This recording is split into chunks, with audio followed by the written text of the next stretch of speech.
नमस्कार दोस्तों, आप देख रहे हो देवश्री इंस्टीट्यूट इंदौर से यूट्यूब प्लेटफॉर्म पर। यहाँ पर आपको हिंदी साहित्य का अध्ययन करवाया जा रहा है। अभी तक हमने आदिकाल के बारे में बहुत कुछ हम पढ़ चुके हैं। आज हम पढ़ने वाले हैं सिद्धों और जो सिद्ध थे और साथ में जो नाथ संप्रदाय जो आया था उनके बारे में हम आज अध्ययन करने वाले हैं। साथ ही इसके बाद में हम पढ़ेंगे भक्ति काल। अभी आदिकाल हमारा बहुत सारा बचा है।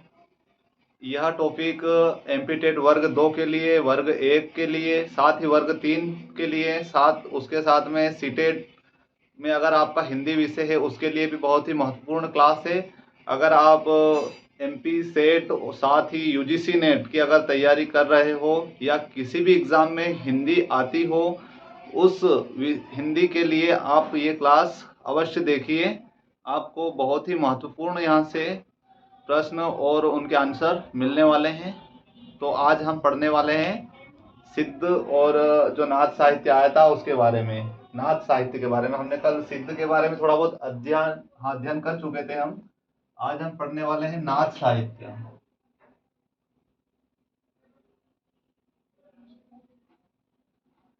नाथ साहित्य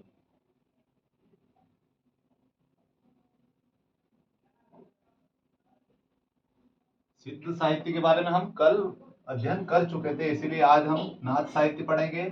नाथ साहित्य का आगमन सिद्धों के भोग विलासा के कारण हुआ। उनकी भोग विलासा साधना की प्रतिक्रिया के स्वरूप नाथ संप्रदाय का आगमन हुआ।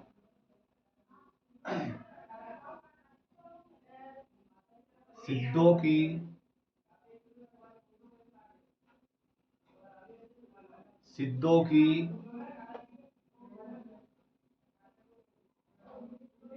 भोगवादी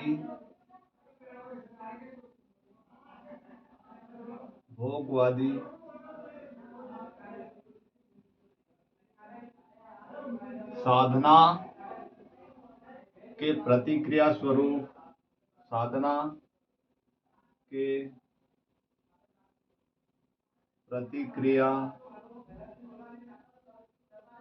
स्वरूप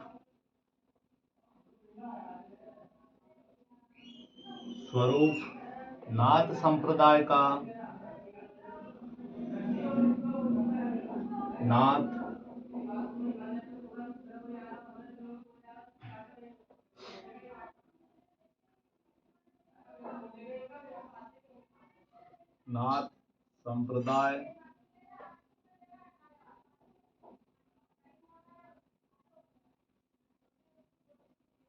नाथ संप्रदाय की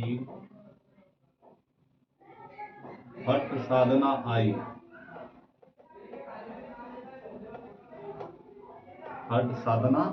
आई।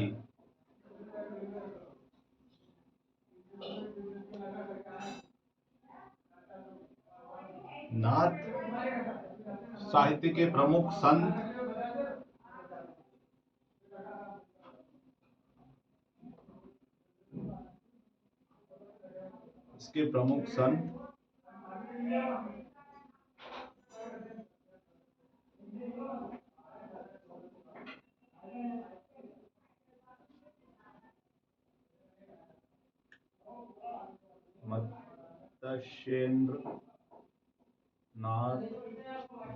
मतेश्चंद्र नाथ, साथ ही इनको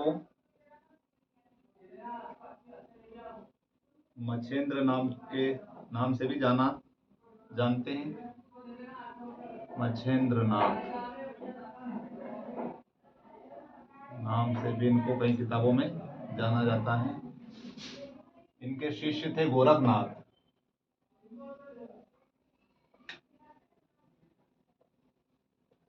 इनके शिष्य थे, ध्यान रखना,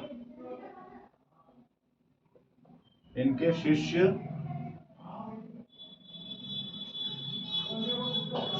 गोरखनाथ इनके शिष्य गोरखनाथ थे। साथ ही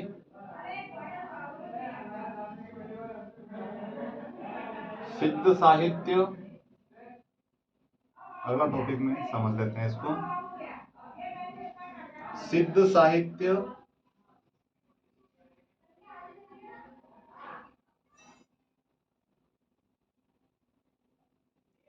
सिद्ध साहित्य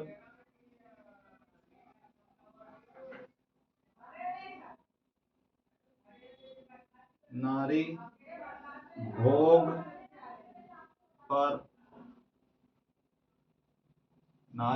पर विश्वास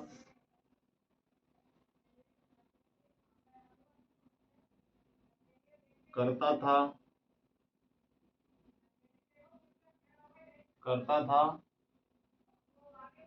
साथ ही जो सिद्ध साहित्य, जो नाथ साहित्य था,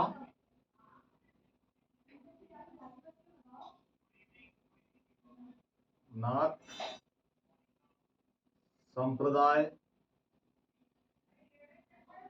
नारी विलासिता, नारी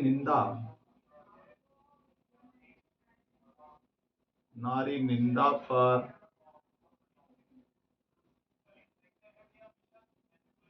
विश्वास करता था।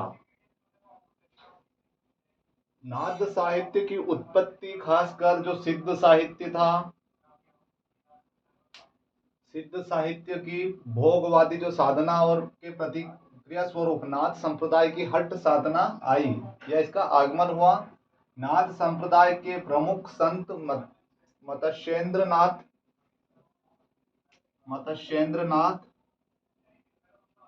या मच्छेंद्रनाथ भी इनका नाम है।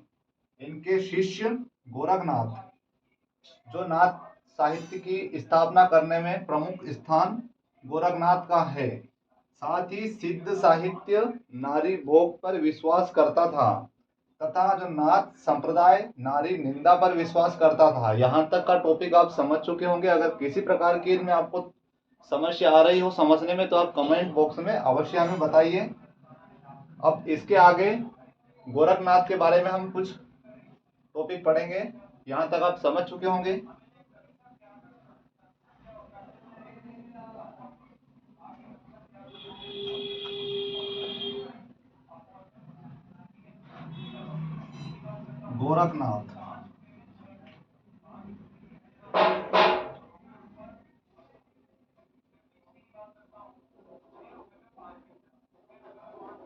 गोरखनाथ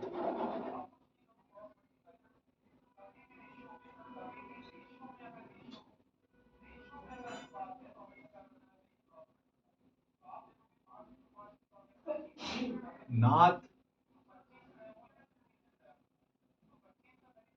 संप्रदाय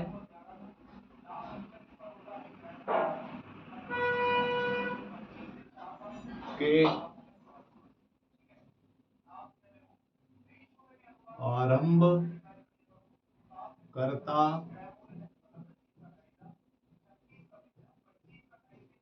माने जाते हैं। गोरखनाथ नाथ संप्रदाय के आरंभकर्ता माने जाते हैं। साथ ही इनके गुरु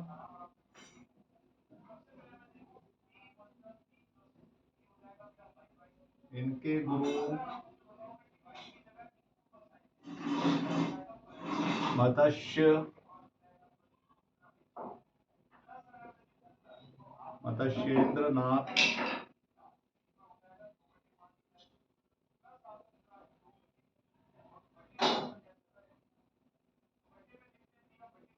थे। एक पीताम्बर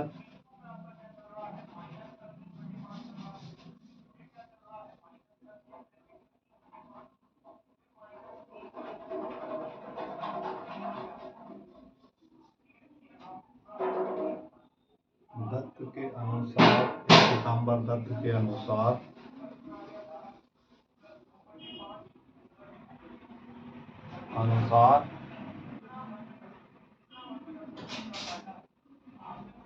गोरखनाथ ने कुल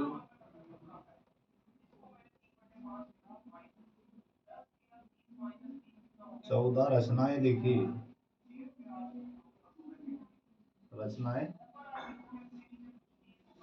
लिखी।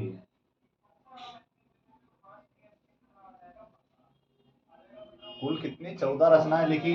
गोरखनाथ नाथ संप्रदाय की आरंभ करता है, साथ ही इनके गुरु मत्स्येंद्र नाथ या मच्छेंद्र नाथ है। ये पीताम्बर दत्त के अनुसार गोरखनाथ ने कुल 14 रचनाएं लिखी, जो कि प्रमुख रचनाएं इनकी 14 रचनाएं लिखी, जो कि है नंबर 1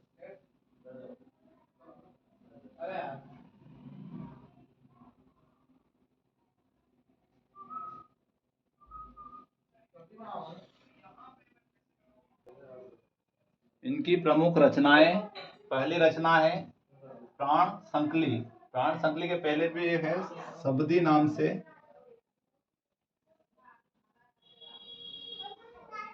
शबदी अगली रचनाएं हैं पद तथा फिर प्राण संकली,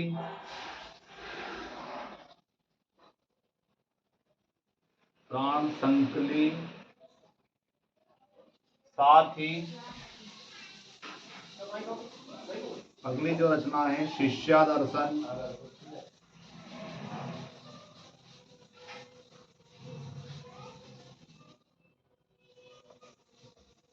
शिष्यादर्शन,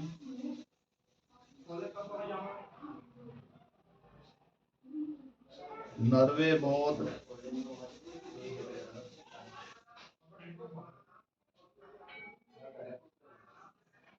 नरवे बोध, नरवे बोध, डिस्टर्ब नहीं करना, अभय मात्रा,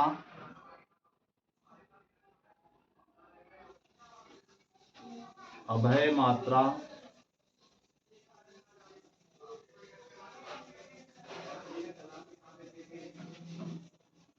आत्मबोध,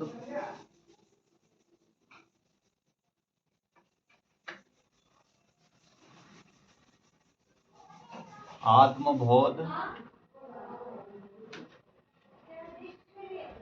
15 तिथि,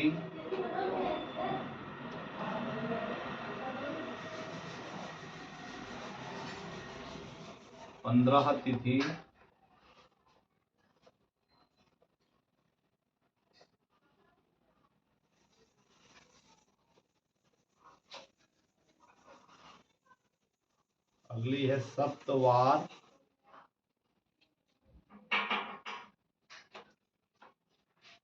इसके बाद में अगली रचना है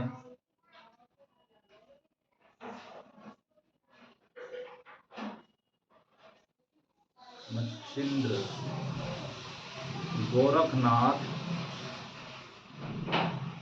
मच्छिंद्र गोरखनाथ, और इसके बाद में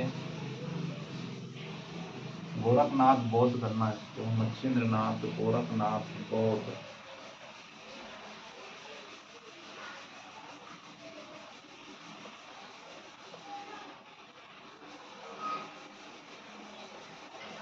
रोमावली, रोमावली, इसके बाद में 12वीं रचना इनकी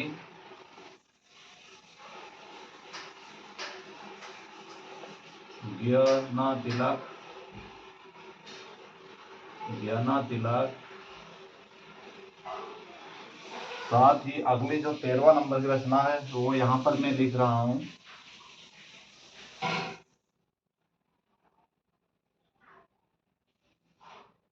अगली रचना इनकी पंचमात्रा, पंचमात्रा, इसके बाद में अगली रचना है ज्ञान चौतीसा, ज्ञान चौतीसा, ज्ञान चौतीसा। यह इनकी गोरखनाथ की प्रमुख 14 रचनाएं हैं। गोरखनाथ प्रमुख कवि है नाथ संप्रदाय के, साथ ही इनके गुरु का नाम आपको समझा चुका हूं मैं, मत्स्येंद्र नाथ या मच्छेंद्र नाथ। डॉक्टर पीताम्बर दत्त के अनुसार इनकी 14 रचनाएं हैं, जो कि शबदी, पद, प्राण संकली, शियात दर्शन, शिष्या दर्शन, साथ ही नरवे बोध, अभय मात्रा, आत्मबोध, 15 तिथि, सप्तवार, मच्छिंद्र गोरखनाथ बोध, रोमावली और ज्ञानातिलक, साथ ही पंचमात्रा और ज्ञान चौतीसा। ये इनकी 14 रचनाएं हैं। यहां तक आप समझ चुके होंगे। अब हम पढ़ने वाले हैं रासो साहित्य। इसमें किसी प्रकार की समस्या हो तो कमेंट बॉक्स में अवश्य बताइए, उसका निवारण हम अवश्य करेंगे। अब हम रासो साहित्य के बारे में पढ़ने वाले हैं। रासो साहित्य बहुत ही महत्वपूर्ण है। इसकी रचनाएं बहुत ही इम्पोर्टेंट है, इसलिए जो भी आपको यहाँ पढ़ाया जा रहा है उसको रिवीजन अवश्य करिए, आप नोट्स बनाइए, साथ ही बहुत बढ़िया रहेगा। रासो साहित्य, रासो साहित्य, रासो साहित्य, रासो साहित्य यह संपूर्ण साहित्य, यह संपूर्ण साहित्य, साहित्य वीर गाथा पर आधारित है।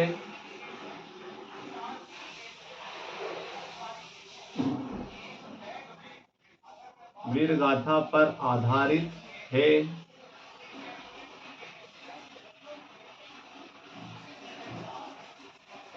रासो शब्द का अर्थ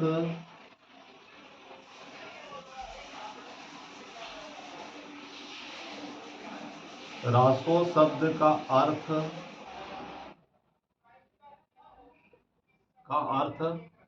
सभी मनोवैज्ञानिकों ने, विद्वानों ने अपने मत अनुसार अलग अलग बताया है।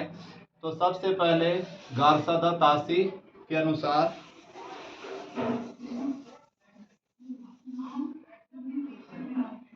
गार्सा द तासी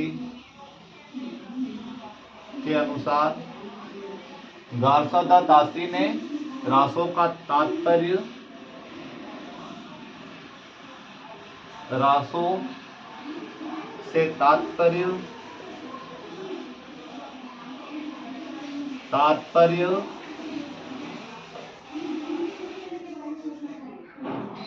रासो से तात्पर्य राजसूय बताया है।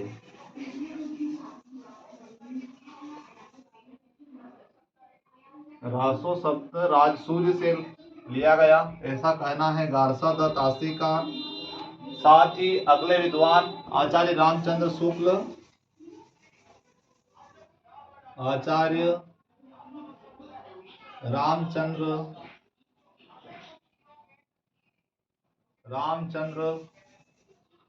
शुक्ल, इनके अनुसार रासो शब्द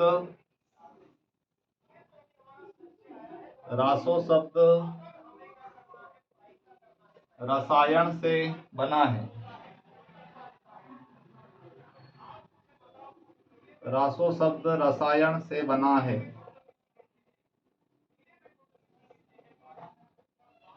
रामचंद्र शुक्ल ने रासो शब्द को रसायन से बना है, जो कि बीसलदेव रासो, जो कि बीसलदेव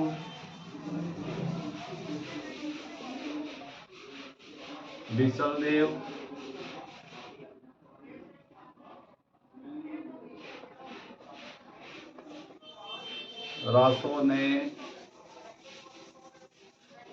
प्रयोग किया है। अगले जो विद्वान थे हजारी प्रसाद द्विवेदी, हजारी प्रसाद द्विवेदी, इनके अनुसार रासो शब्द का तात्पर्य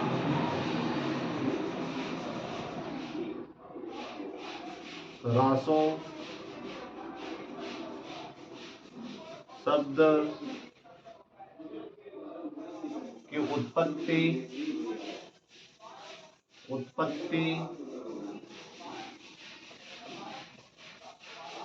रासक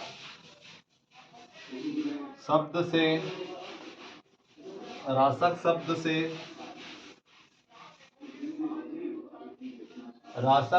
से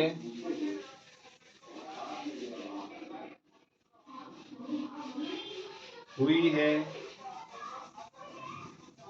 जिसका अर्थ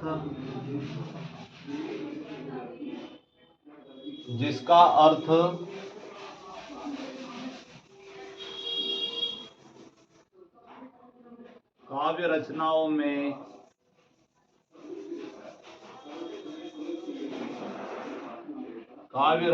में वीरता,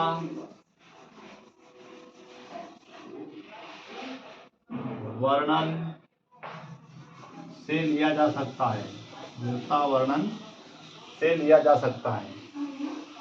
यहाँ पर ये नहीं बैठ पाएगा सही से, इसलिए वीरता वर्णन से लिया जा सकता है। वीरता वर्णन से लिया जा सकता है। सभी विद्वानों ने अपने मत अनुसार अलग अलग रासो शब्द की उत्पत्ति बताई है।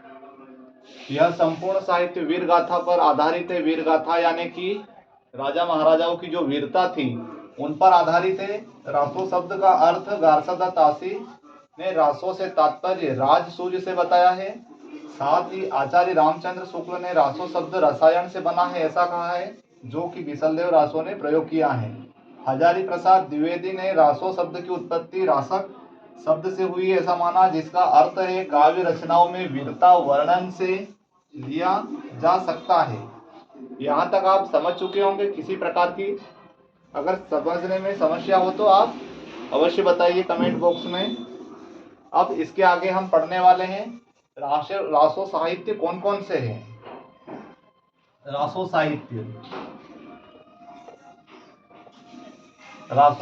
के नाम पढ़ने वाले हैं। कौन कौन से रासो साहित्य हैं। यहाँ पर हम सबसे पहले परमाल रासो, साथ ही जो दूसरे रासो उसके साथ में पृथ्वीराज रासो को हिंदी साहित्य का आदिकाल का महाकाव्य कहा जाता तथा हिंदी साहित्य का प्रथम महाकाव्य माना जाता है। रासो साहित्य में परमाल रासो नंबर 1, परमाल रासो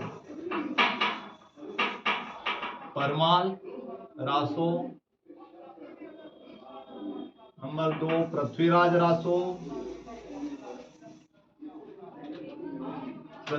रासो। इसकी रचना चंद्रबरदाई के द्वारा की गई थी। पृथ्वीराज चौहान का वर्णन है इसके अंदर, जिसको इस रासो को मतलब त्रुटि बताते हैं रामचंद्र शुक्ल और बहुत सारे विद्वान। साथ ही अगला विसलदेव रासो,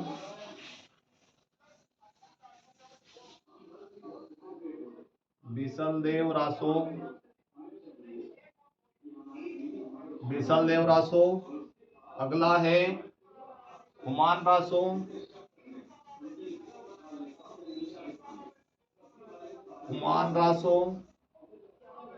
विजयपाल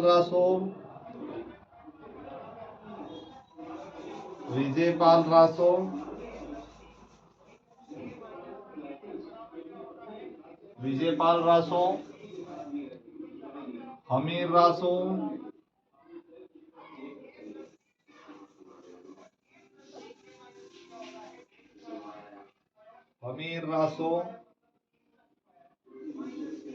नंबर 7, बुद्धि रासो।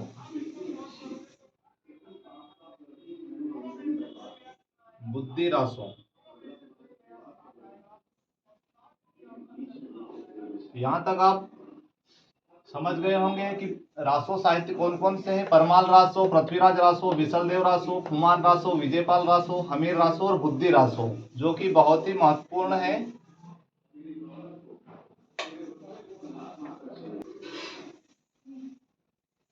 अगली जो इसके आगे इनको डिटेल में हम पढ़ेंगे, वो आज टाइम कम होने के कारण आज नहीं पढ़ पाएंगे इनको डिटेल में, इसीलिए कल की क्लास में, अगली क्लास में हम इनको पढ़ेंगे, इनका वर्णन करेंगे डिटेल में। परमाल रासो क्या है, पृथ्वीराज रासो क्या है, इनका वर्णन किसने किया तथा इनके रचयिता कौन है, क्या क्या है इनके अंदर, ये सब कुछ हम कल की क्लास में पढ़ने वाले हैं। आपको क्लास कैसी लगी? अगर क्लास आपको अच्छी लगी हो तो लाइक, और चैनल को अगर सब्सक्राइब नहीं किया हो तो सब्सक्राइब अवश्य करिए, साथ में इसको शेयर भी क्लास को अवश्य करिए। धन्यवाद।